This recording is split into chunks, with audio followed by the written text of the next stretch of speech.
ಸ್ಪರ್ಧಾರ್ಥಿಗಳೇ, ಈ ವಿಡಿಯೋದಲ್ಲಿ ನಾವು ಕರ್ನಾಟಕ PDA ಮತ್ತು ವಿಲೇಜ್ ಅಕೌಂಟೆಂಟ್ಗೆ ಸಂಬಂಧಪಟ್ಟಂತಹ ಕಂಪ್ಯೂಟರ್ ಪ್ರಶ್ನೆಗಳು ಅಂದರೆ ಪೇಪರ್ 2ದಲ್ಲಿ ಬರ್ತಕ್ಕಂಥ ಕಂಪ್ಯೂಟರ್ ನಾಲೆಜ್ ಕ್ವಶನ್ಗಳನ್ನ ಡಿಸ್ಕಸ್ ಮಾಡೋಣ. ಅದಕ್ಕೋಸ್ಕರ ಹೊಸ್ದಾಗಿ ಬಂದಿರೋರು ಚಾನಲ್ಗೆ ಸಬ್ಸ್ಕ್ರೈಬ್ ಮಾಡಿಕೊಡ್ರಿ ಮತ್ತು ಕೊನೆವರೆಗೂ ನೋಡಿ. ಮತ್ತೆ ಯಾರು ಬಿಟ್ಟು ಹೋಗಬೇಡಿ, ಕ್ವಶನ್ಸ್ ತುಂಬ ಇಂಪಾರ್ಟೆಂಟ್ ಆಗಿರುತ್ತವೆ. ಮೊದಲನೇ ಪ್ರಶ್ನೆ, 1 ಮೆಗಾಬೈಟ್ಗೆ ಸಮನಾದದು ಯಾವುದು ಅಂತ ಕೇಳಿದರೆ, ಸೊ ಈ ಟೈಪ್ ಬಿಟ್ ಅಂತ ಬಂದಾಗ 1024 ಅನ್ನುವಂಥ ಒಂದು ಅಂಕಿಯನ್ನು ನೆನ್ಪಿಟ್ಕೊಳ್ರಿ. ಇಲ್ಲಿ ಸರಿಯಾದಂಥ ಉತ್ತರ ಮೆಗಾಬೈಟ್ಗಿಂತ ಬೈಟ್ಸ್ ಅನ್ನೋದಾಗಿರುತ್ತೆ. ಅದಕ್ಕೋಸ್ಕರ 1024 ಬೈಟ್ಗಳಾಗಿರುತ್ತವೆ. MBಗಿಂತ ಬೈಟ್ಸ್ ಕಡಿಮೆ. ಆಪ್ಷನ್ ಡಿ ಸರಿಯಾದ. ನೆಕ್ಸ್ಟ್ ಕ್ವಶನ್, ಸೂಕ್ಷ್ಮ ಕ್ರಿಯಾತ್ಮಕ ಅಂದರೆ ಅಂತ ಕೇಳಿದ್ದಾರೆ. ಸೊ ಮೈಕ್ರೋ ಪ್ರೊಸೆಸರ್ ಅಂತ ಏನು ಕರಿತೀವಲ್ಲ, ಅದು ಕನ್ನಡ ಅನುವಾದಕ್ಕೆ ಬಂದಾಗ ಸೂಕ್ಷ್ಮ ಕ್ರಿಯಾತ್ಮಕ ಅಂತ ಆಗುತ್ತೆ. ಸೊ ಇಲ್ಲಿ ಋಣ ವಿದ್ಯುನ್ಮಾನಕ ಚೂರಾಗಿದೆ, ಗಣಿತ ಕೋಷ್ಟಕಗಳನ್ನು ಬಿಡಿಸುವಂಥದ್ದು ಮತ್ತು ತರ್ಕಬದ್ಧ ಕ್ರಿಯೆಯನ್ನು ಮಾಡುವಂಥದ್ದು. ಈ 3 ಕ್ರಿಯೆಗಳನ್ನು ಮೈಕ್ರೋ ಪ್ರೊಸೆಸರ್ ಕಾರ್ಯನಿರ್ವಹಿಸುತ್ತದೆ. ಆಪ್ಷನ್ ಡಿ ಇಲ್ಲಿ ಸರಿಯಾದಂಥ ಉತ್ತರ. ನಿಮ್ಮ ಗಣಕದ ಮೇಲೆ ಅಂತರ್ಜಾಲದ ಹಾದಿಯನ್ನು ತಲುಪಲು ನಿಮಗೆ ಇದರ ಅವಶ್ಯಕತೆ ಉಂಟು ಅಂತ ಕೇಳಿದ್ದಾರೆ. ಸೊ ಗಣಕಯಂತ್ರದ ಮೇಲೆ ಅಂತರ್ಜಾಲದ ಹಾದಿಯನ್ನು ಅಂದರೆ ಇಂಟರ್ನೆಟ್ ತರಬೇಕಂದ್ರೆ ಯಾವುದರ ಅವಶ್ಯಕತೆ ಉಂಟು ಅಂತ ಇರಬೇಕಂತ ಅಂದರೆ ಆಪ್ಷನ್ ಎ ನೋಡಿ, ಸಂಕೇತಗಳನ್ನು ಪರಿವರ್ತಿಸಲು ಅಂತರ್ಜಾಲದಲ್ಲಿರುವ ಸಾಧನೆ ಅಂದರೆ ಮಾಡೆಮ್ ಅಂತ ಕರಿತೀವಿ. ಮಾಡೆಮ್, ಡಿಮಾಡ್ಯುಲೇಟರ್ ಮತ್ತು ಅಂತರ್ಜಾಲ ಮತ್ತು ಮಾಹಿತಿ ಹುಡುಕುವ ಪ್ರಕ್ರಿಯೆ. ಮಾಡೆಮ್ ಮತ್ತು ಬ್ರೌಸರ್ ಎರಡೂ ಇದ್ದರೆ ನಮ್ಮ ಯಾವುದೇ ಒಂದು ಗಣಕಯಂತ್ರಕ್ಕೆ ಇಂಟರ್ನೆಟನ್ನು ನಾವು ತರಬಹುದಾಗಿದೆ. ಸೊ ಲೆನೆಕ್ಸ್, ಯುನಿಕ್ಸ್, ವಿಂಡೋಸ್ ವಿಸ್ತಾ ಮತ್ತು ಮಾಕಿಂತೋಸ್ ಇವುಗಳು ಇದಕ್ಕೆ ಉದಾಹರಣೆಗಳಾಗಿವೆ ಅಂತ ಕೇಳಿದರೆ. ಸೊ ಈ ಟೈಪ್ ಹೆಸರುಗಳನ್ನ ನೀವು ಕೇಳಿರ್ತೀವಿ. ಅವು ಏನಂತಂದರೆ ಕಾರ್ಯಾಚರಣೆ ಆಪರೇಟಿಂಗ್ ಸಿಸ್ಟಮ್ ಆಗಿರುತ್ತೆ.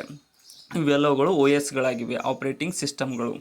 ನೆಕ್ಸ್ಟ್, ಆಗಾಗ ವೆಬ್ಸೈಟ್ ವಿಳಾಸಗಳನ್ನು ಸಂಗ್ರಹಿಸಲು ಈ ಕೆಳಗಿನವರಲ್ಲಿ ಯಾವುದನ್ನು ಉಪಯೋಗಿಸಲಾಗುತ್ತದೆ ಅಂತ ಕೇಳಿದರೆ, ಅಂದರೆ ವೆಬ್ಸೈಟ್ IP ಅಡ್ರೆಸ್ಗಳನ್ನು ನಾವು ಸಂಗ್ರಹಿಸಿಕೊಳ್ಳಲು ಆಪ್ಷನ್ ಸಿ ನೋಡಿ, ಬುಕ್ ಮಾರ್ಕ್ಸನ್ನು ಬಳಸಲಾಗುತ್ತದೆ. ಬುಕ್ ಮಾರ್ಕ್ಸ್ ಬಳಸಿ ನಾವು ವೆಬ್ಸೈಟ್ ಅಡ್ರೆಸ್ಸನ್ನು ಸೇವ್ ಮಾಡ್ಕೊತೀವಿ. ಆಗಾಗ ಉಪಯೋಗಿಸುವ ಫೈಲ್ಗಳನ್ನು ಮತ್ತು ಅನ್ವಯಿಕಗಳನ್ನು ಸುಲಭವಾಗಿ ತೆರೆಯುವ ಉತ್ತಮ ವಿಧಾನ ಯಾವುದು ಅಂತ ಕೇಳಿದ್ದಾರೆ. ಸೊ ಇಲ್ಲಿ ಸರಿಯಾದಂತಹ ಉತ್ತರ ಆಪ್ಷನ್ ಎ ಆಗುತ್ತೆ ನೋಡಿ. ಡೆಸ್ಕ್ಟಾಪ್ನಲ್ಲಿ ಶಾರ್ಟ್ಕಟ್ ಸೃಷ್ಟಿಸುವುದರ ಮೂಲಕ ನಾವು ಡೈರೆಕ್ಟಾಗಿ ಆ ಫೈಲ್ಗಳನ್ನು ಯೂಸ್ ಮಾಡಬಹುದು, ಸುಲಭವಾಗಿ ತೆರೆಯಬಹುದು. ಯಾವ ಕಂಪನಿಯು ತನ್ನ ವೈಯಕ್ತಿಕ ಕಂಪ್ಯೂಟರ್ ವಿಭಾಗವನ್ನು ಚೈನಾ ಆಧಾರಿತ ಕಂಪನಿಗೆ ಮಾರಿದೆ ಅಂತ ಕೇಳಿದ್ದಾರೆ. ಸೊ ಈ ಕೆಳಗಿನವುಗಳಲ್ಲಿ ಡೈರೆಕ್ಟಾಗಿ ಈ ಟೈಪ್ ಕೇಳ್ಬೋದು, ಯಾವುದರ ಮಾಲೀಕತ್ವವನ್ನು ಚೈನಾ ಹೊಂದಿದೆ ಅಂತ. ಆಪ್ಷನ್ ಬಿ ನೋಡಿ, IBM ಕಾಲೇಜ್ ಅಥವಾ IBM ಕಂಪ್ಯೂಟರ್ ಸಾಫ್ಟ್ವೇರ್ಗಳನ್ನ ಕೇಳ್ತೀರಿ. SSC ಎಕ್ಸಾಮ್ ಬರೆಯೋಕೆ ಹೋದಾಗ ಕೂಡ ನೋಡಿರ್ತೀರಿ. ಸೊ ಇಲ್ಲಿ ಆಪ್ಷನ್ ಬಿ IBM ಅದು ಚೀನಾದ ಒಂದು ಕಂಪನಿಯಾಗಿದೆ. ಭೂಮಿ, ಬಾಲಾಶ್ರಮ ಮತ್ತು ಮುಖ್ಯವಾಹಿನಿ ಇವುಗಳೆಲ್ಲವೂ ಏನು ಅಂತ ಕೇಳಿದ್ದಾರೆ. ಸೊ ಭೂಮಿ, ಬಾಲಾಶ್ರಮ ಮತ್ತು ಮುಖ್ಯ ವಾಹಿನಿ ಅನ್ನುವಂಥದ್ದು ಆಪ್ಷನ್ ಬಿ ನೋಡಿ. ಈ ಕಾರುಗಳು ಯೋಜನೆಗಳು ಕರ್ನಾಟಕದಲ್ಲಿರುವಂಥವುಗಳು ಅಂದರೆ ಈ ಕಾರುಗಳು ಇವು ಅರ್ತ್, ಬಾಲಾಶ್ರಮ ಮತ್ತು ಮುಖ್ಯವಾಹಿನಿ ಅನ್ನುವಂಥವುಗಳು. ನೆಕ್ಸ್ಟ್, raja@yahoo.com ಮತ್ತು raja@gmail.com ಇವುಗಳು ಏನು ಅಂತ ಕೇಳಿದ್ದಾರೆ.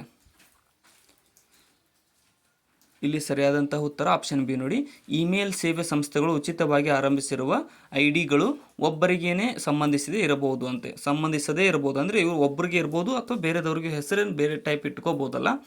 ನೀವು 10 ಜನರಿಗೆ ಒಂದು ಮೇಲ್ ಶೀಘ್ರವಾಗಿ ಕಳುಹಿಸಬೇಕಾಗಿದ್ದು ಅದರಲ್ಲಿ ಒಬ್ಬರ ವಿಳಾಸ ಇನ್ನೊಬ್ಬರಿಗೆ ತಿಳಿಯಬಾರದೆಂದರೆ ಹೀಗೆ ಮಾಡಬೇಕು ಅಂತ ಕೇಳಿದ್ದಾರೆ. ಅಂದರೆ 10 ಜನಕ್ಕೆ ಕಳಿಸ್ಬೋದು, ಆದರೆ ಯಾರ್ಯಾರಿಗೆ ಕಳಿಸುವಂತ ಗೊತ್ತಾಗದಂಗೆ ಕಳಿಸ್ಬೋದು ಅಂತ. ಅಂದರೆ ಇಲ್ಲಿ ಆಪ್ಷನ್ ಸಿ ನೋಡಿ, ನಿಮಗೆ ನೀವೇ ಒಂದು ಇಮೇಲ್ ಕಳಿಸಿಕೊಂಡು 10 ಜನರಿಗೆ BCC ಹಾಕಿರಿ. ಅಂದರೆ ನಾವು ಸೆಲ್ಫ್ ಇಮೇಲ್ ಕಳಿಸ್ಕೋಬೇಕು, ಆಮೇಲೆ ಅದನ್ನು BCC ಮಾಡಬೇಕು ಎಲ್ಲರಿಗೆ, ಯಾರ್ಯಾರಿಗೆ ಕಳಿಸ್ಬೇಕು ಅವ್ರಿಗೆ, ಅಂದರೆ ಯಾರಿಗೆ ಗೊತ್ತಾಗಂಗಿಲ್ಲ ಎಷ್ಟು ಜನರಿಗೆ ಕಳಿಸಿದ್ದೀವಿ ಅಂತ.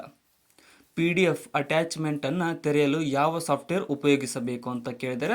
ಸೊ ನೀವು ಮೊಬೈಲಲ್ಲೇ ಆಗಲಿ ಲ್ಯಾಪ್ಟಾಪ್ ಒಳಗಡೆ ಆಗಲಿ ನೀವು PDF ಓಪನ್ ಮಾಡಬೇಕಂದ್ರೆ ಒಂದು ಸಾಫ್ಟ್ವೇರ್ ಬರುತ್ತೆ. ಅದು ಯಾವುದು ಅಂತಂದರೆ ಆಪ್ಷನ್ ಬಿ ಅಕ್ರೋಬ್ಯಾಟ್ ರೀಡರ್ ಮೂಲಕ PDF ನೋಡಬಹುದು ಅಥವಾ ತೆರೆಯಬಹುದು.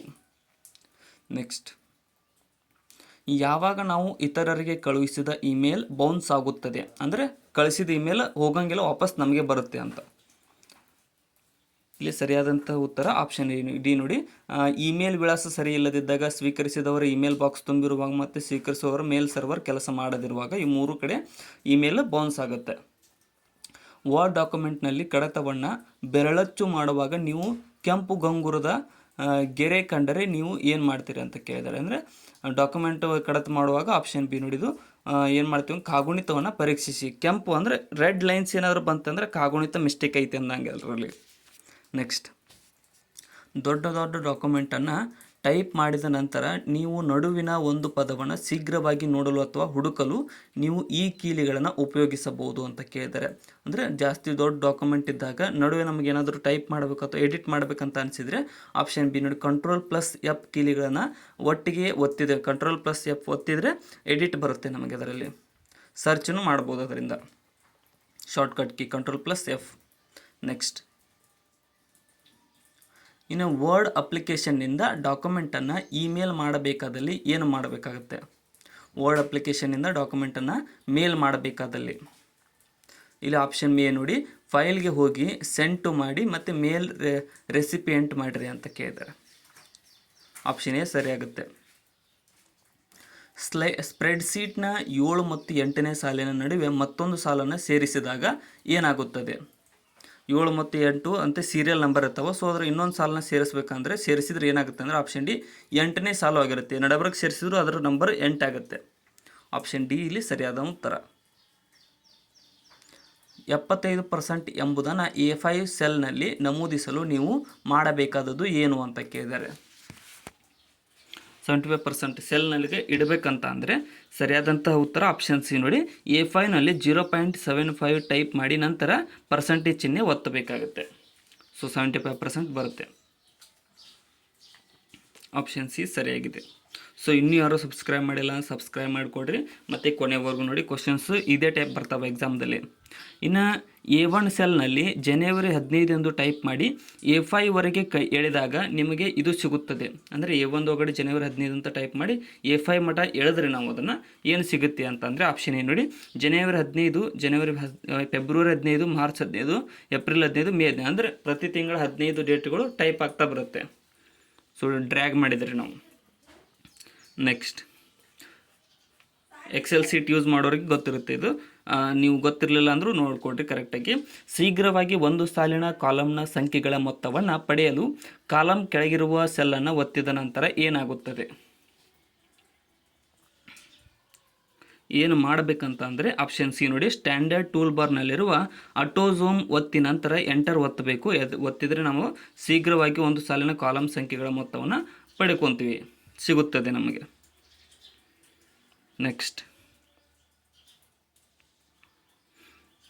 ಎಕ್ಸೆಲ್ನಲ್ಲಿರುವ ಫೈಲ್ಗೆ ಈ ಎಕ್ಸ್ಟೆನ್ಷನ್ ಇರುತ್ತದೆ ಅಂತ ಕೇಳಿದ್ದಾರೆ. ಅಂದರೆ ಎಕ್ಸೆಲ್ ಫೈಲ್ನಿಗೆ ಯಾವ ರೀತಿಯಾದ ಎಕ್ಸ್ಟೆನ್ಷನ್ ಫೈಲ್ ಇರುತ್ತೆ? ಆಪ್ಷನ್ ಸಿ .mdb ಅನ್ನುವಂಥದ್ದು ಎಕ್ಸೆಲ್ ಫೈಲ್ನ ಎಕ್ಸ್ಟೆನ್ಷನ್ ಆಗಿದೆ. ಫೈಲ್ ನೆಕ್ಸ್ಟ್ ವರ್ಡ್ ಹೆಸರು ಮೇಲೆ ಇರುತ್ತೆ. 10 ಅಕ್ಷರಗಳನ್ನು ಮುದ್ರಿಸುವ ಸೆಲ್ನಲ್ಲಿ 16 ಅಕ್ಷರಗಳನ್ನು ಮುದ್ರಿಸಿದರೆ ಏನಾಗುತ್ತೆ ಅಂತ ಕೇಳಿದ್ದಾರೆ. ಸೊ ಒಂದು ಸೆಲ್ ಒಳಗಡೆ 10ಕ್ಕಿಂತ 1ಕ್ಕೆ ಜಾಸ್ತಿ ವರ್ಡ್ನ ಹಾಕಿದರೆ ಆಪ್ಷನ್ ಸಿ ನೋಡಿ, ಎಲ್ಲ 16 ಅಕ್ಷರಗಳು ಕಾಣಿಸುತ್ತವೆ, ಆದರೆ 6 ಅಕ್ಷರಗಳ ಮುಂದಿನ ಸೆಲ್ನಲ್ಲಿರುವಂತೆ ಕಾಣಿಸುತ್ತವೆ.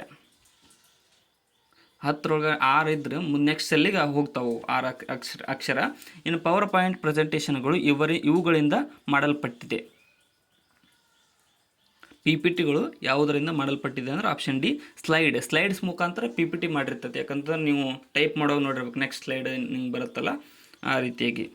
ನೆಕ್ಸ್ಟ್, ಇನ್ನು ಪವರ್ ಪಾಯಿಂಟ್ನಲ್ಲಿ ಸ್ಪೆಲ್ ಚೆಕ್ ಎಂಬುದು ಇದರಲ್ಲಿರುತ್ತದೆ. ಅಂದರೆ ಸ್ಪೆಲ್ ಚೆಕ್ ಅನ್ನುವಂಥದ್ದು ಯಾವುದರಲ್ಲಿ ಕಂಡು ಬರುತ್ತದೆ PPT ಒಳಗಡೆ? ಸರಿಯಾದ ಉತ್ತರ ಆಪ್ಷನ್ ಸಿ ನೋಡಿ, ರಿವ್ಯೂ ಮೆನುವಿನ ಭಾಗವಾಗಿರುತ್ತದೆ. ಇದು ಪವರ್ ಪಾಯಿಂಟ್ನಲ್ಲಿ ಸ್ಪೆಲ್ ಚೆಕ್ ಅನ್ನುವಂಥದ್ದು ರಿವ್ಯೂ ಮೆನುವಿನಲ್ಲಿ ಕಂಡು ಬರುತ್ತದೆ. ಆಪ್ಷನ್ ಸಿ ಸರಿಯಾಗಿದೆ. ನೆಕ್ಸ್ಟ್, ಒಂದು ಸೆಟ್ ಸ್ಲೈಡನ್ನು ಸೃಷ್ಟಿಸಿದ ನಂತರ ಅವುಗಳ ವರ್ಣ ಸಂಕುಲವನ್ನು ಬದಲಿಸಬೇಕಾದಲ್ಲಿ ಏನು ಮಾಡಬೇಕು?